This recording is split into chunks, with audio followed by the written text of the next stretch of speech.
Good morning, everyone. And as we begin today's meeting of Committee of Council for Wednesday, January 29th, we would like to acknowledge that we are gathering here today on the treaty territory of the Mississaugas of the Credit First Nation, and before them the traditional territory of the Haudenosaunee, the Huron, and Wendat. We also acknowledge the many First Nations, Métis, Inuit, and other global Indigenous people that now call Brampton their home. We are honored to live, work, and enjoy this land. Good morning and welcome to our meeting of Brampton's Committee of Council. I will ask the clerk to let us know if we have quorum and which members are participating today. Through you, Chair, we certainly have quorum. We have Councillor Santos, yourself, Councillor Brar, Councillor Peleschi, Councillor Fortini is joining online, Councillor Power, Councillor Tour, and Deputy Mayor is staying with us. I believe Councillor Keenan and Councillor Medeiros will be joining us shortly. Thank you very much, Madam Clerk. Next, we have approval of the agenda. Does any member wish to add a business item to today's meeting? I see none, so I have a motion moved by Councillor Santos to approve today's agenda. All in favor? Any opposed? That carries. Do any members have a declaration of pecuniary interest under the municipal? We'll go back one item to Councillor Santos. Thank you. Back to approval of, just waiting for my mic, yeah. Back to approval of the agenda. I believe that Councillor Keenan had an added piece of correspondence for today. Councillor Keenan. Thank you, Mr. Chair. Thank you, Councillor Santos. Yes, I do have a piece of correspondence I would like to add to the agenda.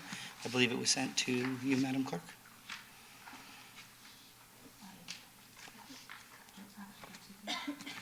No, my office would have sent it, but I'll make sure that we can get it to be circulated. Thank you. So we have a correspondence from Minister Zarkaria. Correct. Thank you very much.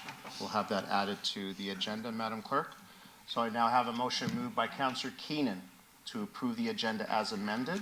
We have two items added by Councillor Santos, two discussion items with motions for 7.2 and 7.3 under government relations. Very good. Any other additions?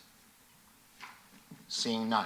So we have a motion moved by Councillor Keenan to approve the agenda as amended. All in favor? Any opposed? That carries.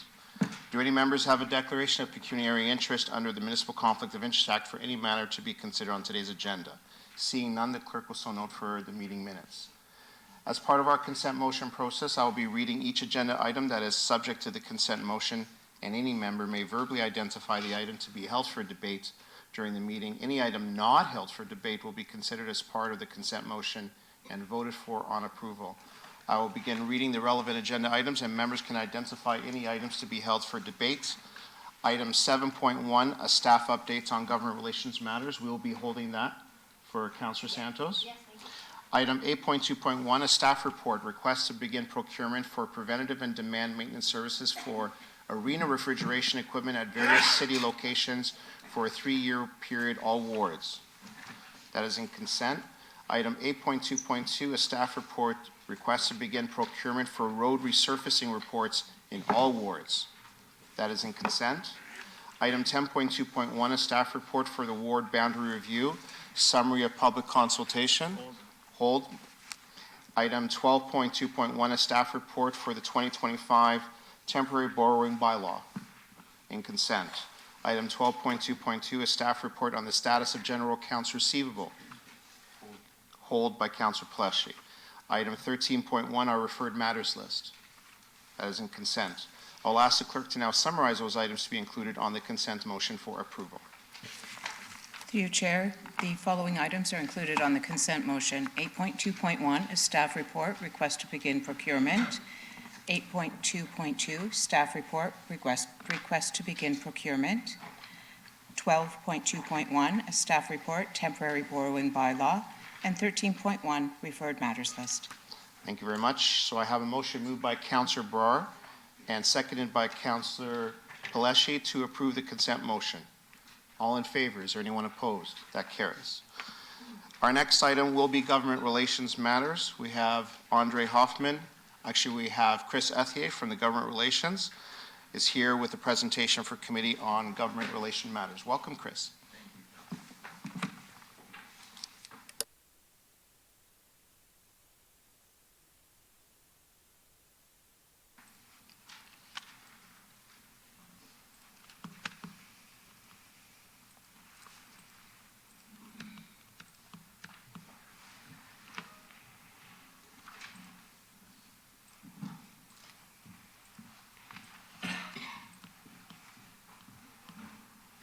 Perfect, thank you. Thank you, good morning. Through the chair, we have a short presentation for today, so we'll get started with the regional updates. Next slide, please. There's no regional council meeting this week. The next regional council meeting is scheduled for Thursday, February 13th at 9:30 a.m. Next slide, please. On January 24th, Ontario announced an investment of $75.5 million to improve safety in parks and public spaces and eliminate encampments. The province announced $50 million for ready-to-build affordable housing projects, $20 million to expand shelter capacity and create a temporary accommodation spaces, and $5.5 million to top up the Canada-Ontario housing benefit. The Region Appeal will receive just short of $2.9 million from this funding. City staff have been in touch with both the province and the Region Appeal to identify city programs or projects that may be eligible for future funding and ensure the city has its costs recovered from encampment work over the past many months. Next slide, please.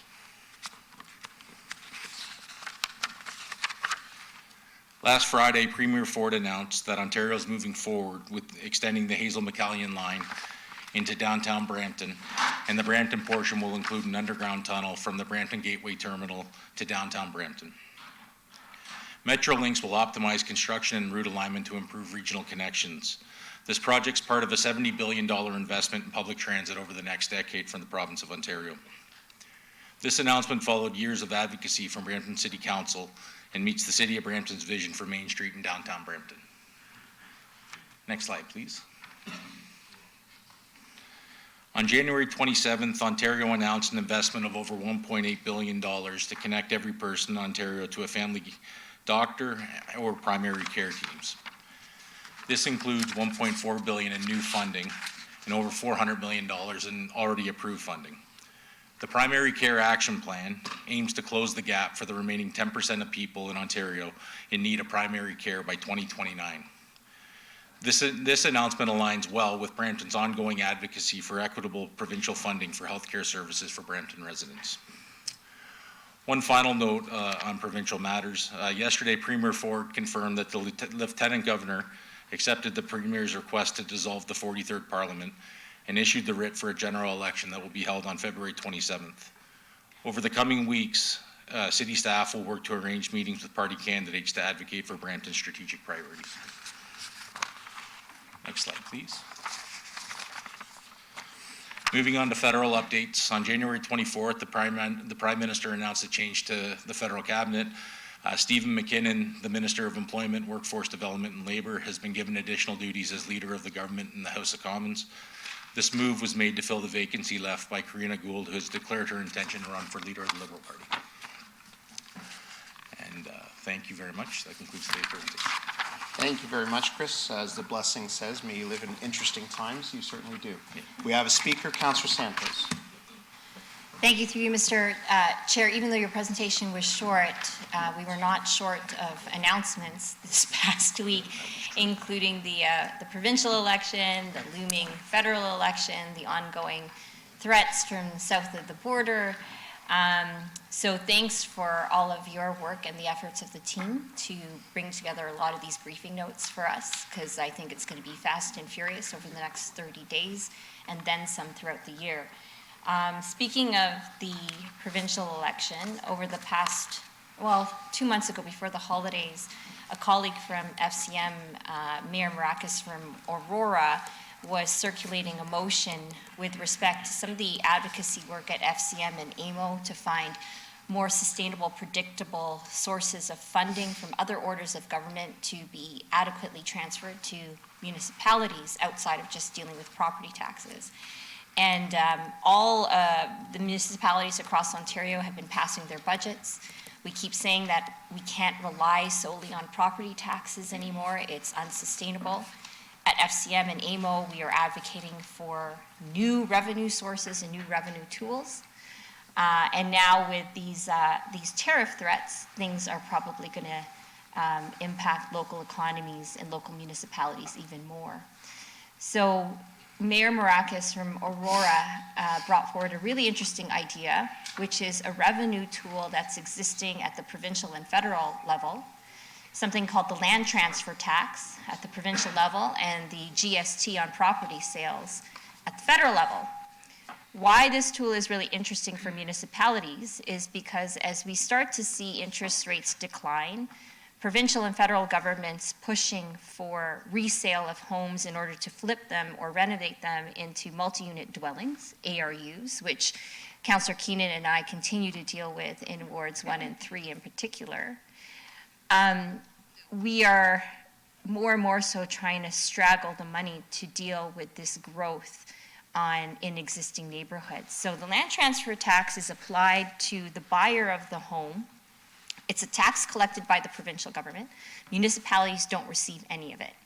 The argument in the motion is that municipalities should receive some of that funding, especially if they're promoting more ARUs and multi-unit dwellings within existing neighborhoods that property taxes, when they were originally developed, will not fund all the services, fire, bylaw, police, water, wastewater, community services for now a home that's going to be housing 20 people, 15, 20 people or more. So we're advocating for the land transfer tax as a revenue tool to the provincial government to give a proportion of that tax directly to municipalities. And the other piece is the GST on property sales. Same thing.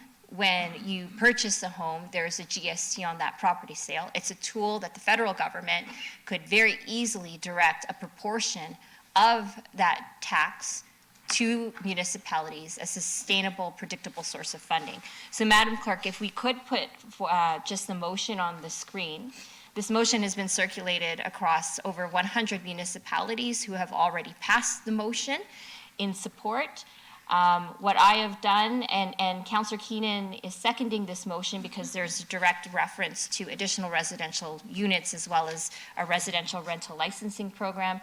So I've just Bramptonized it, added more specific Brampton reference, including the fact that Brampton is now Ontario's third largest city, who has been chronically underfunded for decades, solely relying on property taxes and user fees.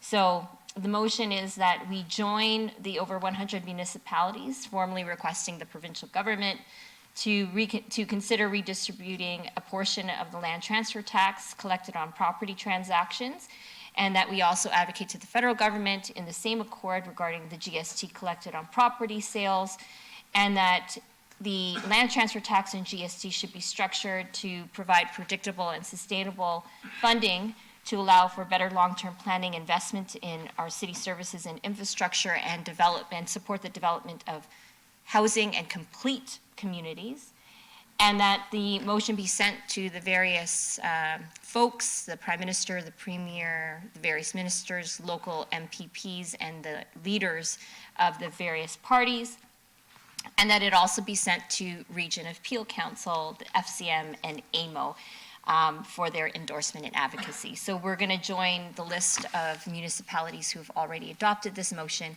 and hopefully it's an idea and a revenue tool that whomever is going to be the next provincial or federal government will actually consider and adopt. And that is the motion. Happy to do, if you want to comment, Chris, as well, on whether or not this is in alignment with the City of Brampton's advocacy efforts. Thank you, Councillor. Through the chair, this 100% is in alignment with direction we've been given by Council, specifically around elements of the municipal growth framework and advocacy that's built into all of our materials with both the provincial and federal governments moving forward. Very consistent with the advocacy that FCM is doing and you're doing on that board, and consistent with advocacy that Big City Mayors Caucus, for example, will be. I believe there's a meeting next week, and the 4 party leaders in Ottawa are all invited, and that will be part of that discussion as well. Thank you, Chris. So that is the motion, moved by myself, seconded by Councillor Keenan. Thank you very much, Councillor Santos. I don't see any questions. So, members of the committee, we have the motion as read. All in favor, any opposed? That carries. Next, we have a discussion item at the request of Councillor Santos. Thank you. Through you, Mr. Chair. So, we know that the provincial election has been called by Premier Doug Ford because of the tariff threats south of the border from Donald Trump. The federal government, they're also preparing efforts and some sort of package to help deal with any negative impact and consequences from tariffs that might be implemented starting as soon as Saturday. And I've been very vocal in terms of the need for municipalities to also join Team Canada in order to protect our local jobs and economies and push back against some of these threats from the president south of the border. And so this motion is to start to prepare ourselves should those tariffs actually be implemented starting on Saturday, and also encouraging and supporting the fight at the provincial and federal level from the municipalities' perspective. We just passed a $1.4 billion budget, a big budget, and municipalities, big cities across the province also have large budgets. We purchase a lot of goods and services south of the border, and so we also have a role to play in this trade war should it happen. So the motion actually respects the fact that we have existing trade agreements with CETA, specifically CETA, so between Canada and the European Union. But there's no reference in the purchasing bylaw per se that ties us to anything related to United States suppliers. And the motion is just a report back as soon as possible to look at a Made in Canada procurement policy specific to a reaction to U.S. tariffs and only to U.S. tariffs, and what that would look like. I realize that there's some products that we purchase here in Brampton that unfortunately we can't get anywhere else, so there needs to be consideration to that as well. But this is just to get the ball rolling because we know that perhaps on Saturday it's going to be inevitable. So this is the preparing a Made in Canada approach to procurement in response to U.S. tariffs. And I want to thank Councillor Tour, who is Chair of Economic Development, for seconding the motion as well. Thank you very much, Councillor. Mayor Brown. Thank you, Councillor Santos and Chair Tour for putting this forward. I am very nervous about the consequences of these tariffs and what it could mean for our local employers. These tariffs would be very punitive on Brampton. We export. You look at our industrial manufacturing sector, we have companies that export. I've heard from a number of companies what this would mean, and it's alarming. I think we should compile a list to know what our most vulnerable sectors are. At some point, there's going to be negotiations between the U.S. government and the Canadian government, and obviously the province of Ontario is very vocal in this process. When those negotiations happen, some sectors are protected and some are not. It's the nature of trade agreements. And I think it's very important that Brampton and Canadian cities highlight the sectors that are very important to us. There's always give and go in a trade negotiation. I've seen that when I was up in Ottawa, where there are sectors that are too difficult, and so they get left on the table. I think where there are jobs at risk in Brampton, we need to make sure we're vocal in the need to make sure there are not punitive tariffs on those sectors. So I think this is very helpful. I think this is research that needs to happen very quickly with the tariffs coming February 1st. Who knows how quickly those negotiations are going to start. I'm assuming that the threats from President Trump are a negotiating position because it would be mutual destruction for both our economies if he followed through on them. I think this is a negotiating tactic, and you don't want to go into a negotiation ill-informed of the consequences. And so there is a meeting of Canadian big city mayors in Ottawa on February 6th to go over this, to have a conversation about tariffs. I'd like to see this list compiled by February 6th, so I have a list of what sectors are vulnerable in Brampton. But I know with Rowena on FCM and Paul on AMO, with Chair Tour working with our local business community, you're going to want to have that data too. So I would just say in this motion, I know this is ambitious, but I'd love to have a goal to have a preliminary list by February 6th. Thank you very much, Mayor Brown. I see no further speakers. Councillor Santos, sorry. Thank you, through you, Mr. Chair. So just in addition to this motion, as per what the mayor has requested, that a preliminary list be developed to identify the vulnerable sectors in Brampton. Thank you. Thank you very much.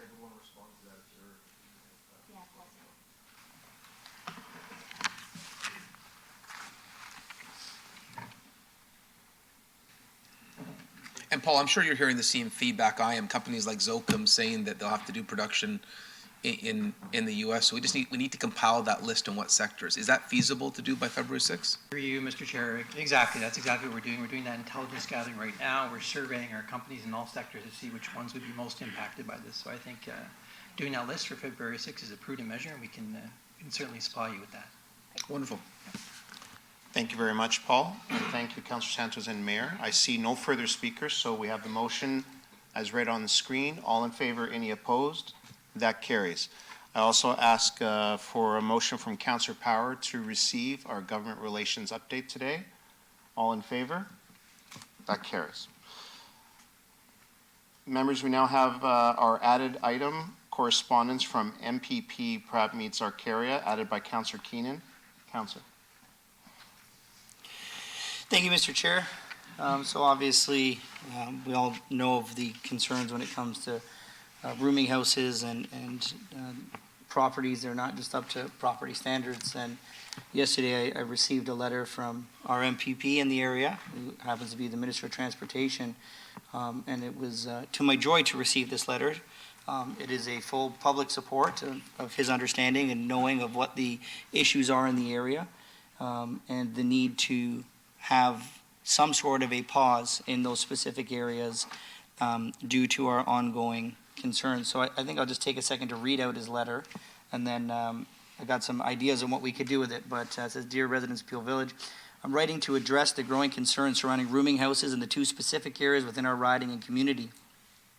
I share your frustration and alarm over the recent surge of unsafe rooming houses in these particular parts of our city.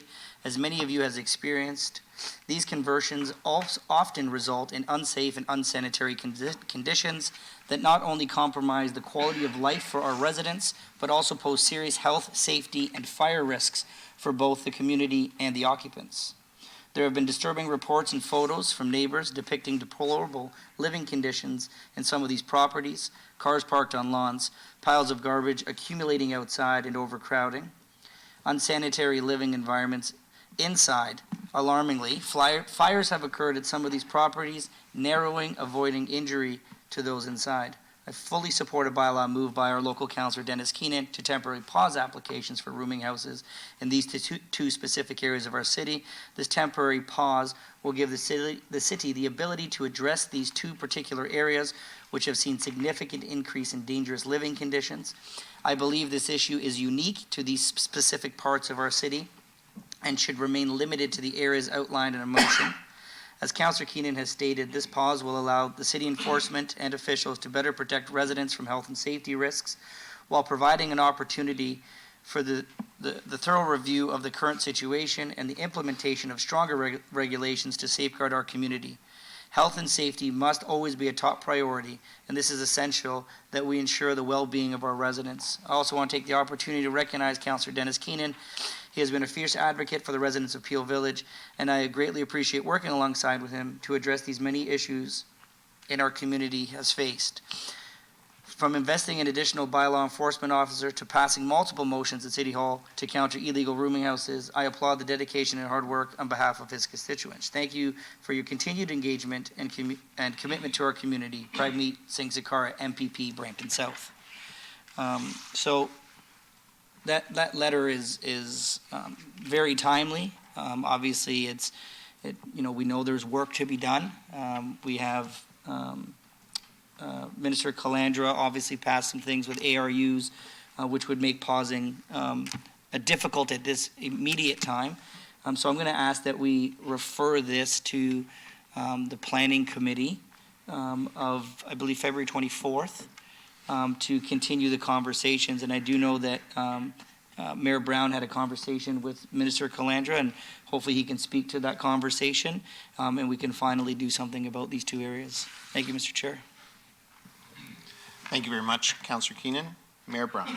Yeah, thank you, Councillor Keenan, for raising this. I did get a call yesterday from Minister Paul Calandra, the Minister of Municipal Affairs. He had said that Pramit Sakaria had reached out to him, very concerned about the ARU situation in Peel Village, and that he wanted to work with the city to find a solution. He said he would be in contact with our planning department today. I realize that for the next month they're going to be curtailed because of the election. I did specify there are aspects of the planning policy, building code in Ontario that ties our planning commissioner's hands. But I think due to your advocacy, Councillor Keenan, about how this is out of control in Peel Village, and Pramit Sakaria's deep concern about this, we certainly have his attention. I've never seen the minister call directly about a neighborhood issue, and I believe he to the clerk. I think he might have reached out to the clerk last night too to make sure that there was clarity with his position, and that the previous position of the provincial government that they wouldn't visit this. They would work with us for a Made in Brampton solution, knowing the unique pressure of the overabundance of student housing in the Peel Village area that has made this a bit of a unique Brampton problem. The rest of the province are looking at additional ARUs, but they know there is, you look at our population growth, the last Stats Canada, it just came too quickly, too fast, and the housing was ill prepared. And so I'm optimistic we now have a willing provincial partner to deal with an issue that they had flatly previously rejected us on having conversations on. So good work, Councillor Keenan, and shout out to Prob for getting this on the provincial radar. Thank you very much, Mayor Brown. I see no further speakers to the item, so we have the correspondence to refer to planning and development. All in favor? That carries. Members, we now move on. There are no items from the Public Works and Engineering section remaining, and nothing from Community Services section. I'll ask the clerk if there are any questions from members of the public with regards to both sections. Through your chair, I see no questions online from the public. And are there any questions from members of committee? Seeing none, so we'll move on to legislative services, and we have item 10.2.1, ward boundary review, summary of public consultation. This was held by Deputy Mayor Singh. Deputy Mayor.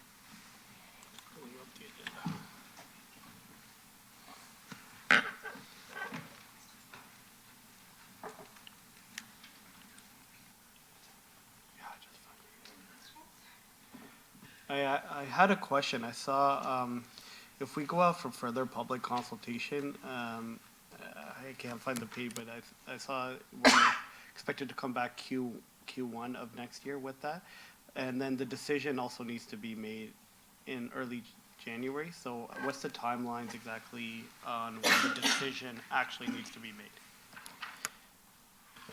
Through the chair, thank you for the question, Deputy Mayor. Just to clarify, we would be going out to public consultation after the decision would be ratified. So it would be Q1 of this year where we would be coming back.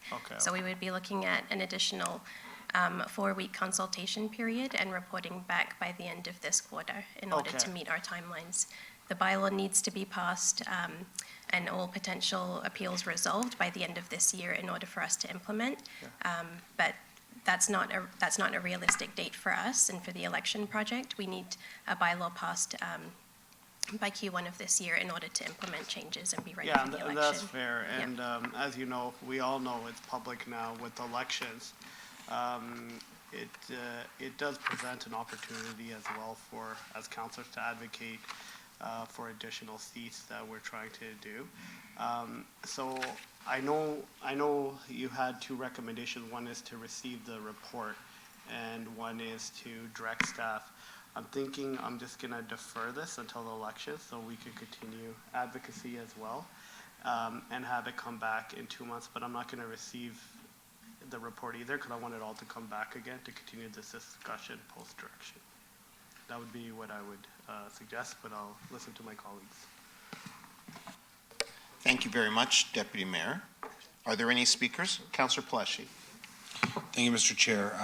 So I understand what the Deputy Mayor is doing. I support pushing this off until after the provincial election.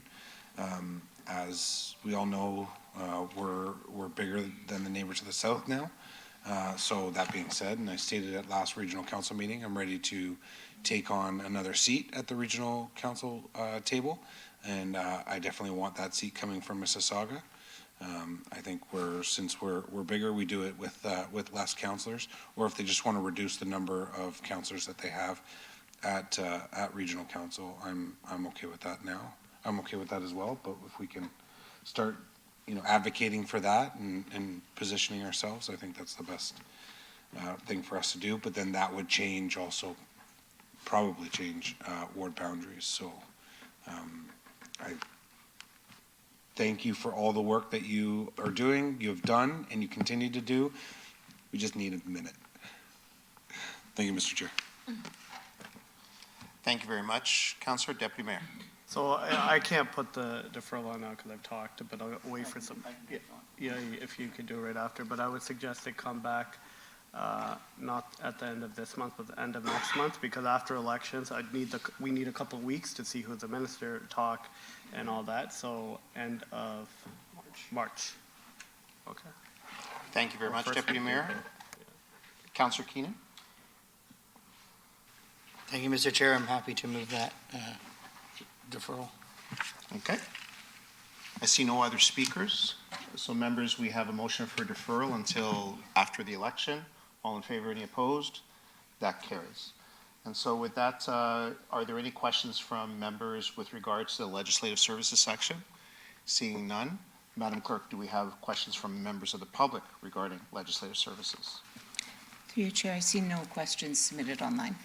Okay, thank you. We'll move on to our economic development section. There were no items, so do we have any questions from members? Seeing none, Madam Clerk, any questions on ECDev from the public? Through you, Chair, no questions from the public. Thank you very much. So moving along through our corporate services section, we have item 12.2.2, status of general accounts receivable held by Councillor Pelletier. Councillor. Thank you, Mr. Chair. Two quick questions. Can I get a better understanding of the year 2023 write-off of 108,000, that big blip, on what happened there? And then while you're answering that, I'll look for that other question that I have, please. So the reason from last year that we had the big write-off, it was the company, it was a sole proprietor, and they went bankrupt. And under the bankruptcy and self-lias, we had to write it off, unfortunately. We tried to do our own due diligence, and was related to, the name was Aereo, sorry. Through the chair, just to provide a bit of more context, that was through community services, and we did report to council back in last year, Yeah. sorry. And we can certainly provide that update to give you the details of that through an email to show you the report. But that was through community services without getting specific to names of the companies. Oh, okay, you can't. I would We could, like. but I'd like a reminder of that. I don't recall the report coming to council. I'm sure it did. I just like to. We'll send you the report. Please, thank you. And then my other question, the almost $5,000 for fire. I have a guess at what that could be, but I don't want to guess. I want to be sure. $4,950 for fire, 4 incidents, 4 counts. Okay, so it's a total of the invoices. The fee right now for the fire for the fire alarm being sent in error that we have to answer is $1,400.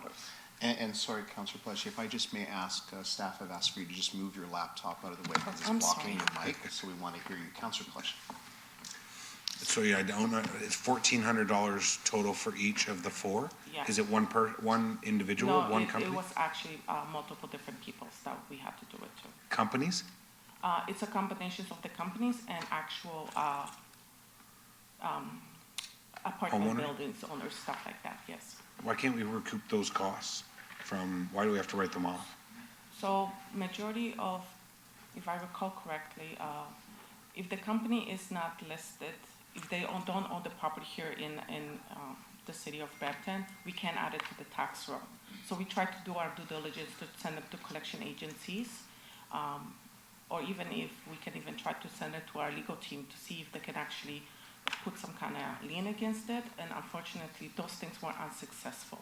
So that's the reason we're trying to, we're asking you guys for the write-off, and we have to occur it. But we do our due diligence. Not only do we see reminder phone calls, overseas phone calls, my team calls constantly, at least 3 times before we actually address it to the third-party collection agencies, or even if we can add it to the tax roll. And we work with the collection agencies as well. Even if they need a payment plan, we would work with them to try to reside and collect the funds. However, in a lot of cases, sometimes the invoices are being issued because it's for fire. Yeah. Those people are no longer there, or the company says closed. So compared to the 5 invoices that we have, that's less than 0.0001% of what we owe. Yeah. I just wanted to say that. That's fantastic, and I know you're doing a fantastic job at the collections. But 0 is the perfect number, right? And I don't know why we can't get there unless, if, like you said, if the company's gone, Yeah. nothing we can do. But if there's a company that's still operating in Brampton, and we're writing off those dollar amounts for them, then that's when I say, hold on a second here, we need to put them into some kind of, table where it says that they're. And that's not the case in this particular. Okay. Source. We have done our due diligence on anything. We not only search for the companies, we even, if the company exists, we actually try to see if we can forward those invoices or overdue accounts anywhere within the city. We actually collected some money from the company that actually is mandated in US. We actually collected those funds too. So those 4, we just couldn't get there, sorry, unfortunately. And just to give some level of comfort through the chair, our accounts receivable through Cashless Group do a tremendous job. They will call relentlessly, and then also they have a external collection agency followed by civil enforcement as well. So they typically take every avenue possible, and these are typically through several years, and these probably are back in 2022, 2021. 21, so a lot of effort that goes in through a standard operating procedure that we have. Thank you. Those are my questions. Thank you, Mr. Chair. Thank you very much, Councilor Pleshy. You'll move the reports. All in favor, any opposed? That carries. With that, we now move on to question period for this section. Do any members have questions? Seeing none. Madam Clerk, do we have questions from members of the public for this section? Oh, we have a question from Councilor Pleshy. Councilor. Mr. Chair, can maybe you just get an acknowledgement of who's in the crowd today? That was my question. Who is that? Yes, so we have been joined today by a very special luminary from Brampton City Hall. No, I said Peter Fay. Yes, I know.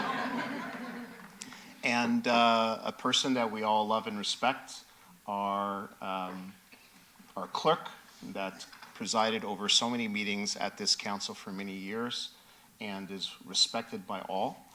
Peter Fay, can you give us a wave? I don't know if maybe you want to come up and say hello? No. He's humble as always, but there we have a shot of him on the screen. That is our clerk from yesteryear, Peter Fay, who is respected not just here, but all across this province. And thank you, Mr. Fay, for joining us today. And with that, move back to our esteemed present clerk. Madam Clerk, do we have any members from the public for our corporate services section today? Through your chair, no questions. Very good. So with that, we now move forward to public question period for the entire meeting. Madam Clerk, do we have any questions from members of the public in the gallery or online? I don't see Mr. Fay's hands up, so we'll move on through referred matters list, which was in consent. Public question period. Are there any questions from members of the public? Madam Clerk? Through your chair, no questions. Very good. So we move on to closed session. There are no items to be dealt with today. And so our last item of business is item 16, adjournment. Committee is next scheduled to meet on February 19, 2025 at 9:30 a.m. I have a motion moved by Councillor Tour to adjourn today's meeting. All in favor? That carries. Thank you very much. The meeting is now adjourned. Have a wonderful day.